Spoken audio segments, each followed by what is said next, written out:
Journalist సోదరులందరికీ పేరు పేరున నమస్కారం. ఈరోజు కొడంగల్ మాజీ శాసనసభ్యులు బీఆర్ఎస్ పార్టీ నాయకులు పట్నం నరేందర్ రెడ్డి గారిని పరామర్శించడం జరిగింది, అరెస్ట్ చేయడం జరిగింది. ఇలా వాస్తవంగా చెప్పాలంటే ప్రజా పాలన మీద ప్రజల తిరుగుబాటు ప్రారంభమైంది. ఆ తిరుగుబాటు కావాలి, మా భూములు ఫార్మా కంపెనీలకు ఇవ్వమని ఆ ప్రాంత ప్రజలందరూ కూడా గత కొన్ని నెలలుగా పోరాటం చేస్తా ఉన్నారు. మరి అక్కడ ఎమ్మెల్యేగా ఉన్న రేవంత్ రెడ్డి తనకు ఓట్లేసినటువంటి కొడంగల్ ప్రజలకు పిలిచి మాట్లాడాలి, వారి సమస్య పరిష్కారం చేయాలి. కానీ పోలీసుల చేత, గుండాల చేత, రాజకీయ నాయకుల చేత వాళ్ళని బెదిరించేటువంటి ప్రయత్నానికి రేవంత్ రెడ్డి గారు పాల్పడతా ఉన్నారు. అంటే నీకు ఓటేస్తే ఏదో మేలు జరుగుతుంది, మేమంతా బాగుపడతాము, 15,000 రూపాయల రైతు భరోసా వస్తుంది, 2,500 మహాలక్ష్మి వస్తుంది, 4,000 పెన్షన్ వస్తుంది అని మేం బాగుపడతామని నీకు ఓట్లేస్తే, నీకు ఓట్లేసిన పాపానికి ఆ లఘుచర్ల గ్రామ ప్రజల మీద కర్కశంగా ఇవాళ నువ్వు వ్యవహరిస్తా ఉన్నావు. కట్టు బట్టలతో, పిల్ల పాపలతో ఊరు విడిచి పారిపోయేటట్టు చేసావు. అంటే నీకు ఓట్లేసి గెలిపిస్తే నువ్వు వాళ్ళకి ఇచ్చిన బహుమానం ఇది? వాళ్ళ భూములు గుంజుకోవడమే, కుట్రపూరితంగా చేయడమే నువ్వు ప్రజలకు చేసే సేవనా అని చెప్పి మేము అడుగుతా ఉన్నాం. పట్నం నరేందర్ రెడ్డి గారు ఒక ప్రతిపక్ష పార్టీగా, ప్రతిపక్ష నాయకుడిగా ఆ రైతులకు అండగా నిలిచే ప్రయత్నం చేసినాడు, రైతులకు ధైర్యాన్ని ఇచ్చే ప్రయత్నం చేసినాడు. ఆయనకు ఏ సంబంధం లేదు. కాంగ్రెస్ పార్టీ నాయకులు మాట్లాడుతుండ్రు, ఈ సంఘటన జరిగికులు రాయించుడు, అబద్దాలు మాట్లాడు, కాంగ్రెస్ నాయకులు ప్రెస్ మీట్లు పెడుతుండ్రు.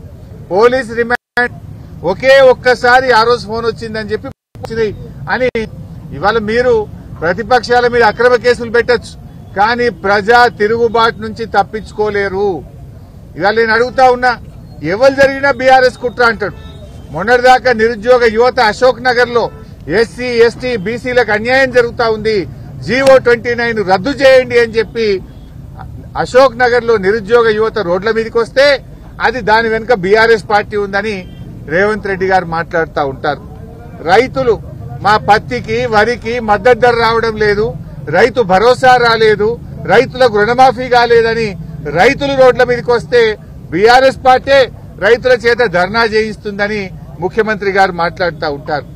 మా స్పెషల్ పోలీసులు, మాకు ఏక్ పోలీసింగ్ పద్ధతి కావాలి, మా సరెండర్ లీవులు మాకుండాలి, మమ్మల్ని ఇబ్బంది పెడుతున్నారని పోలీసులు రోడ్ల మీదకి వచ్చి ధర్నాలు చేస్తే దాని వెనుక బీఆర్ఎస్ పార్టీ కుట్ర ఉందని రేవంత్ రెడ్డి గారు మాట్లాడుతుంటారు. గురుకుల విద్యార్థులు ఈ పురుగులన్నం మేము తినలేకపోతా ఉన్నాం, మాకు నీళ్ల చారుతో మేము తినలేకపోతున్నాం అని గురుకుల విద్యార్థులందరూ రోడ్ల మీదకి వచ్చి ధర్నాలు చేస్తుంటే ఇది బీఆర్ఎస్ వాళ్ళే చేయిస్తుండ్రని ముఖ్యమంత్రి గారు మాట్లాడతారు. చివరికి ఆయన స్వంత నియోజకవర్గంలో మా గిరిజన సోదర సోదరీమణులు మా భూములు మాకు కావాలి, ఫార్మాసిటీకి మేము భూములు ఇవ్వము అని చెప్పి నీ నియోజకవర్గ గిరిజనులు రోడ్ల మీదకి వచ్చి పోరాడితే దీని వెనుక బీఆర్ఎస్ పార్టీ కుట్ర ఉందని రేవంత్ రెడ్డి గారు మాట్లాడుతుంటారు. అంటే ప్రతిపక్షం, ప్రజలు మాకు ఇచ్చిన బాధ్యత ఏంది? ఏ వర్గాలకైతే ఈ ప్రభుత్వం అన్యాయం చేస్తుందో, ప్రజలకిచ్చిన మాట నిలబెట్టుకోవడం లేదో, ఏ వర్గాలైతే పోరాటం చేస్తున్నాయో ఆ వర్గాలకు అండదండగా ఉండాలని, ప్రజల గొంతుకై పనిచేయాలని ప్రజలు మాకు ప్రతిపక్ష బాధ్యత ఇచ్చారు. ప్రతిపక్షంగా విద్యార్థులు రోడ్ల మీదకి వస్తే వారికి సంఘీభావం ప్రకటించడం మా బాధ్యత. ప్రతిపక్షంగా రైతులకు మద్దతు ధర రాకపోతే పోరాడడం మా బాధ్యత. ప్రతిపక్షంగా నిరుద్యోగ యువకులకు అన్యాయం జరిగితే పోరాడడం మా బాధ్యత. మరి నువ్వు ఎస్సీ, ఎస్టీలకు అన్యాయం చేసి వాళ్ళ భూములు గుంజుకుంటే, వాళ్ళు రోడ్ల మీదకి వస్తే నైతిక మద్దతు ఇవ్వడం మా బాధ్యత. పోలీసులు రోడ్ల మీదకి వస్తే పోలీసుల హక్కులు కాపాడడం కోసం కూడా వారి పక్షాన నిలబడడం ప్రతిపక్షంగా మా బాధ్యత. లేకపోతే ఏం చేయాలి? నువ్వు చేసే తప్పులకు, నువ్వు చేసేటువంటి నేరాలకు, నువ్వు చేసేటువంటి అక్రమాలకు మేము చిరుతలు వాయిస్తూ నీకు చెక్క భజన చేయాలనా? చిరుతలు వాయిస్తూ నువ్వు చేసే తప్పులకు మేము భజన చేయాలనా? నీ తప్పులను ఎత్తి చూపడమే మా బాధ్యత. నువ్వు చేసే అన్యాయాలను, అక్రమాలను ఎదిరించడమే మా బాధ్యత. పీడిత ప్రజలకు, పీడిత వర్గాలకు అండదండగా నిలబడమే ప్రతిపక్షంగా మా బాధ్యత. నువ్వు అనుకుంటున్నావేమో బీఆర్ఎస్ నాయకుల మీద కేసు పెట్టాని. మమ్మల్ని అక్రమంగా ఇరికించాలనుకుంటున్నావు, పెడితే పెట్టు. మాకు ఉద్యమాలు కొత్త కాదు, అరెస్టులు కొత్త కాదు, జైళ్లు కొత్త కాదు. తెలంగాణ ఉద్యమంలో అనేక కేసులు ఎదుర్కొన్న వాళ్ళం, తెలంగాణ ఉద్యమంలో జైళ్లకు పోయొచ్చిన వాళ్ళం. కానీ మా బాధల్లా నీకేదన్నా బీఆర్ఎస్ మీద కోపం ఉంటే నన్నో, కేటీఆర్ నో, మా లక్ష్మారెడ్డినో, మా పల్లా రాజేశ్వరరెడ్డిని జైల్లో వేయండి, మేము పోతాం. కానీ అమాయకులైన గిరిజన రైతులను ఎందుకు జైల్లో వేసినామని మేము అడుగుతా ఉన్నాం. తక్షణమే ఆ గిరిజన రైతులను వెంటనే విడుదల చేయాలని చెప్పి బీఆర్ఎస్ పార్టీ పక్షాన్ని డిమాండ్ చేస్తా ఉన్నాం. ఏమడిగిండ్రు గిరిజన రైతులు? వాళ్ళు మా భూమి మాకు కావాలని మాట్లాడిండ్రు. దానికి నువ్వు కేసులు పెడతావా? ఇది ఎక్కడి న్యాయమో అని చెప్పి మేము ప్రశ్నిస్తా ఉన్నాం. ఈ అన్యాయాలను ఎట్టి పరిస్థితుల్లో నువ్వు ఎన్ని అక్రమ కేసులు పెట్టినా, మమ్మల్ని ఎన్ని రకాలుగా వేధించినా బీఆర్ఎస్ పార్టీ నిన్ను ప్రశ్నిస్తూనే ఉంటది, నీ వెంట పడుతూనే ఉంటది, పేదల పక్షాన పోరాటం చేస్తూనే ఉంటదని చెప్పి కూడా హెచ్చరిస్తా ఉన్నాం. అయినా నాకు అర్థం కాదు, ఇదేం ప్రజాస్వామ్యం? నువ్వేం చెప్పినావు ఆ రోజు? 6 గ్యారంటీలతో పాటు 7వ గ్యారంటీ ప్రశ్నించే హక్కు ఇస్తున్నాం, ప్రజాస్వామ్యం ఇస్తున్నాను. ఎక్కడ ప్రజాస్వామ్యం ఉంది? ప్రశ్నిస్తే కేసులు పెడుతున్నావు, ప్రశ్నిస్తే అక్రమ జైళ్లలో పెడుతున్నావు, నువ్వు ప్రశ్నించే అవకాశం లేకుండా చేస్తున్నావు. ఆ రోజు మల్లన్న సాగర్ లో నువ్వు వచ్చి 2 రోజులు నిరాహార దీక్ష చేసినావు, నిన్ను ఆపిందా బీఆర్ఎస్ పార్టీ? మల్లన్న సాగర్ లో నువ్వు వచ్చి 2 రోజులు నిరాహార దీక్ష చేసినావు, నిన్ను అరెస్ట్ చేయలే కదా? నిన్న ఆ ఊర్లకు బోనిచ్చినాం కదా? 2 రోజులు దీక్ష చేస్తే నీకు రక్షణ ఇచ్చింది కదా ఆనాటి ప్రభుత్వం. ఇవాళ ఎందుకు ఆపుతున్నావు? నిన్న మా మత్స్యనాచారి గారు ప్రతిపక్ష నాయకుడు లగిచెర్లకు వెళ్తావు, ఆ రైతులకు, ఆ అక్క చెల్లెలకు, ఆ పిల్లలకు, వృద్ధులకు మానసికంగా ధైర్యాన్ని ఇస్తామని మా నాయకులు వెళ్తే వాళ్ళను నువ్వు అరెస్ట్ చేసినావు.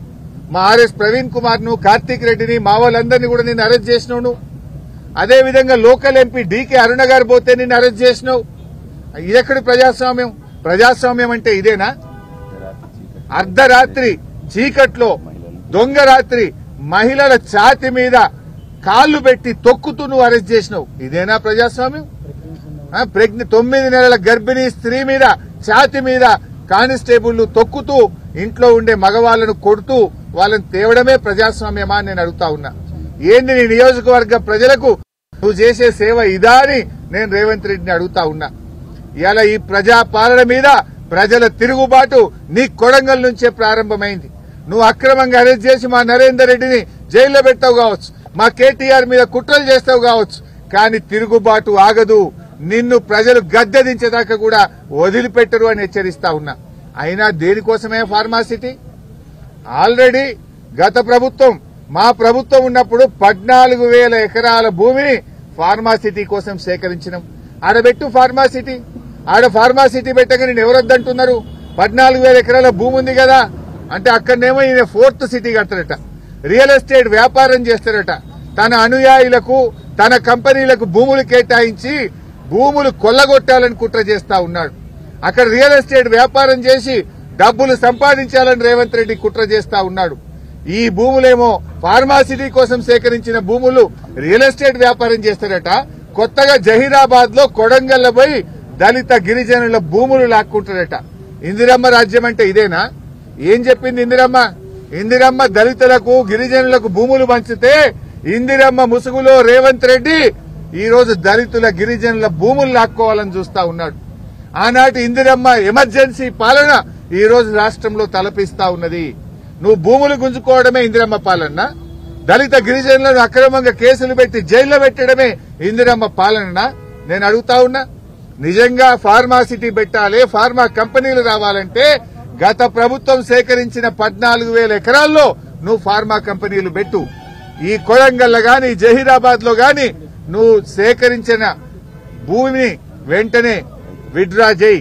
రైతుల భూములు రైతులకు ఉంచు, రైతులను అన్యాయంగా వేధించొద్దు అని చెప్పి రేవంత్ రెడ్డి ప్రభుత్వాన్ని మేము హెచ్చరిస్తా ఉన్నాం. అయినా నీ ప్రాధాన్యత ఏంది? నీ ప్రాధాన్యత అదాని, నీ ప్రాధాన్యత నీ తమ్ముళ్ళు, నీ ప్రాధాన్యత నీ అల్లుళ్ళు. అంతే తప్ప నీకు గిరిజనులు పట్టది, దళితులు పట్టది, పేదలు పట్టది. నువ్వు నీ అల్లుళ్ల కోసమో, అదానీ కోసమో, అంబానీల కోసం పేదల భూములు గుంజుకొని ఇవాళ వాళ్ళకి కట్టబెట్టే ప్రయత్నం చేస్తా ఉన్నావు.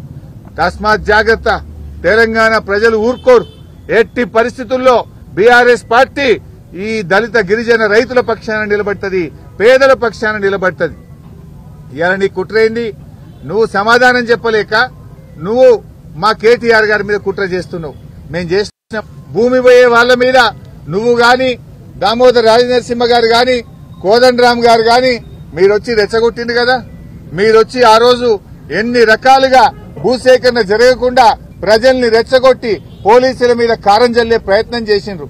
మరి ఆ రోజు మేము మీ మీద పెట్టాలంటే కుట్ర కేసు పెట్టి మిమ్మల్ని అరెస్ట్ చేయలేకపోయామా? ఆ తప్పుడు పనులు మేము చేయలే. ప్రజాస్వామ్య బద్దంగా మేము వ్యవహరించాం. ఇవాళ నరేందర్ రెడ్డి గారికి ఏ సంబంధం లేదు. నరేందర్ రెడ్డి గారు అక్కడ ఒక ప్రతిపక్ష నాయకుడిగా, మాజీ ఎమ్మెల్యేగా ప్రజలు, గిరిజనులు, రైతులు తన దగ్గరికి వచ్చినప్పుడు తను నైతిక మద్దతునిచ్చాడు. ప్రభుత్వం దృష్టికి తీసుకుపోయాడు. ప్రభుత్వంతో ఈ భూములు తీసుకోవద్దని చెప్పి ఆ రైతుల కోసం ఆయన మాట్లాడే ప్రయత్నం చేసినాడు. పార్టీ దృష్టికి తెచ్చాడు. ఇవాళ నరేందర్ రెడ్డి గారిని ఇరికిస్తారు. మళ్ళా ప్రశ్నించే గొంతు ప్రతిరోజు ప్రభుత్వం మీద పోరాడుతున్న కేటీఆర్ ను కూడా అక్రమంగా ఇరికించారు. ఇప్పుడే మేము ఆయనతో మాట్లాడాం, నరేందర్ రెడ్డి గారితో. ఆయన రిమాండ్ రిపోర్ట్ లో ఏమి రాశారో తెలియదట ఆయనకు. రిమాండ్ రిపోర్టును 5 నిమిషాల ముందు మెజిస్ట్రేట్ గారి ముందు ప్రవేశపెట్టే ముందు రిమాండ్ రిపోర్ట్ మీద సంతకం పెట్టించుకున్నారు. ఆ రిమాండ్ రిపోర్ట్ లో ఏముందో నాకు తెలియదు. జైల్లో పొద్దున పేపర్లు చూస్తా ఉంటే రిమాండ్ రిపోర్ట్ లో కేటీఆర్ గారికి కూడా దీనిలో ప్రోద్బలం ఉన్నదని, కేటీఆర్ గారు ఎన్ని డబ్బులు ఖర్చయినా పెట్టమని చెప్పినట్టు వీళ్లే రిమాండ్ రిపోర్ట్ రాసి రిమాండ్ రిపోర్ట్ లో చదివే అవకాశం లేకుండా సంతకం పెట్టించి ఇవాళ తప్పుడు రిమాండ్ రిపోర్ట్ రాసినారు. తప్పుడు రాసిందని చెప్పి నరేందర్ రెడ్డి గారు మాకు చెప్తూ ఆయన చాలా బాధపడ్డాడు. అసలు నాకే సంబంధం లేదు, నాకే విషయము తెలియదు, కేటీఆర్ గారికి సంబంధం ఉందని ఆయనని ఇరికిచ్చారు. ఇది అన్యాయం. అసలు రిమాండ్ రిపోర్టు రాసే ముందు నాతో మాట్లాడలేదు, ఏమి రాశారో చదివే అవకాశం నాకు ఇవ్వలేదు, రిమాండ్ రిపోర్ట్ లో ఏముందో నాకు తెలియకుండా ఒత్తిడి చేసి నాతో సంతకం పెట్టించారు. అంతకుమించి నాకు తెలియదు. ఈ విషయాన్ని మీకు చెప్పడమే కాదు, నిన్న మెజిస్ట్రేట్ కూడా చెప్పాను. మెజిస్ట్రేట్ గారి ముందు కూడా ఆ రిమాండ్ రిపోర్ట్ లో ఏముందో నాకు తెలియదు, ఒక్క నిమిషం ముందే నాతో సంతకం పెట్టించారనే విషయాన్ని నిన్న మెజిస్ట్రేట్ గారికి కూడా చెప్పానని చెప్పి నరేందర్ రెడ్డి గారు చెప్పారు. అంటే దీన్ని బట్టి ఏమర్థమవుతుంది? నరేందర్ రెడ్డి గారిని ప్రశ్నించే గొంతు గనక ఇవాళ ఆయన జైల్లో పెట్టి అక్కడ భూములు గుంజుకోవాలని చూస్తున్నాడు. నరేందర్ రెడ్డి గారు లేకపోతే ఆ ప్రాంతంలో ఫార్మా కంపెనీల కోసం, బడా బాబుల కోసం ఆయన భూములు గుంజుకోవాలని చూస్తున్నాడు. నేను అడుగుతా ఉన్నా, నీ ప్రేమ ఎవరి మీదనే రేవంత్ రెడ్డి? నీకు ఓట్లేసి నిన్ను రాజకీయ భిక్ష పెట్టిన వాళ్లకు, నిన్ను ఓట్లేసి ఎమ్మెల్యేగా గెలిపించిన కొడంగల్ ప్రజల మీద నీ ప్రేమ గింతేనా? కొడంగల్ ప్రజల మీద నీకు ప్రేమ లేదు, ఫార్మా కంపెనీల యాజమాన్యాల మీద నీకు ప్రేమ ఉన్నది. నీ ప్రేమ నీ అల్లుడి మీద, బడా బడా పారిశ్రామిక కంపెనీల మీద. అంటే నువ్వేంది కాకులను కొట్టి గద్దలకేసే ప్రయత్నం లాగా, అంటే రైతుల నోర్లు కొట్టి గిరిజన రైతుల భూములను అక్రమంగా గుంచుకొని ఫార్మా కంపెనీల బడా బడా బాబులకు ఆ భూములు కట్టబెట్టడం కోసం నువ్వు పనిచేస్తున్నావు. ముఖ్యమంత్రి ఉన్నది ఇందుకేనా? దళితుల గిరిజనుల నోళ్లు కొట్టడానికేనా? పేదల భూములు గుంజుకోవడానికేనా? ఇదేనా అని మేము అడుగుతా ఉన్నాం. నరేందర్ రెడ్డి గారు ధైర్యంగా ఉన్నారు. ఆయన ధైర్యంగా ఉండమని చెప్పి బీఆర్ఎస్ పార్టీ ఆయనకు పూర్తి అండదండగా ఉందనేటువంటి విశ్వాసాన్ని మేము ఆయనకు చెప్పాం. తప్పకుండా న్యాయం గెలుస్తుంది, ధర్మమే నిలబడుతుంది. నువ్వు అక్రమంగా కేసు పెట్టచ్చు, మమ్మల్ని జైల్లో పెట్టచ్చు, మాకు న్యాయం మీద నమ్మకం ఉంది, న్యాయస్థానాల మీద మాకు నమ్మకం ఉన్నది. మా న్యాయవాదులు తప్పకుండా పోరాడతారు. నిర్దోషిగా నరేందర్ రెడ్డి గారు బయటకు వచ్చేది ఖాయం. నరేందర్ రెడ్డి గారికి ఏ సంబంధం లేకుండా అక్రమంగా ఆయనని కేసులో ఇరికిచ్చారు. తప్పకుండా న్యాయస్థానంలో మాకు న్యాయం జరుగుతుందని, నిర్దోషిగా నరేందర్ రెడ్డి గారు బయటకు వస్తారనే సంపూర్ణమైన నమ్మకం మాకుంది.